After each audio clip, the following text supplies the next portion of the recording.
আপনারা আন্তর্জাতিক আদালতে যান, ভারতের উপর চাপ সৃষ্টি করেন। আপনারা জানেন গঙ্গা নদীতে চীন একবার বাঁধ নির্মাণ করে বিদ্যুৎ উৎপাদন করতে চেয়েছিল। যেহেতু গঙ্গা নদী চীন থেকে ভারত হয়ে বাংলাদেশে এসেছে, ভারত ক্ষতিগ্রস্ত হবে, এজন্য তারা আন্তর্জাতিক আদালতে গিয়েছে। কিন্তু একই কাজ তারা বাংলাদেশে করেছে, ফারাক্কা বাঁধ দিয়েছে, পদ্মা নদীকে একদম শেষ করে দিয়েছে, তিস্তা দিয়ে আমাদের অনেক নদীকে শেষ করে দিয়েছে। পুরো বাংলাদেশকে তারা মরুভূমি বানানোর চক্রান্ত করছে।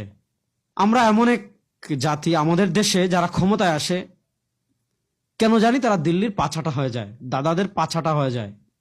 আমরা দিচ্ছি তাদেরকে, করিডোর দিয়েছি, ট্রানজিট দিয়েছি, বন্দর সুবিধা দিয়েছি, গ্যাস দিয়েছি, এত কিছু দিয়েছি যে সাবেক একজন স্বৈরাচার যিনি কিছুদিন আগে বিদায় নিয়েছেন তিনি বলেছিলেন এত দিয়েছি যে তারা ভুলতে পারবে না।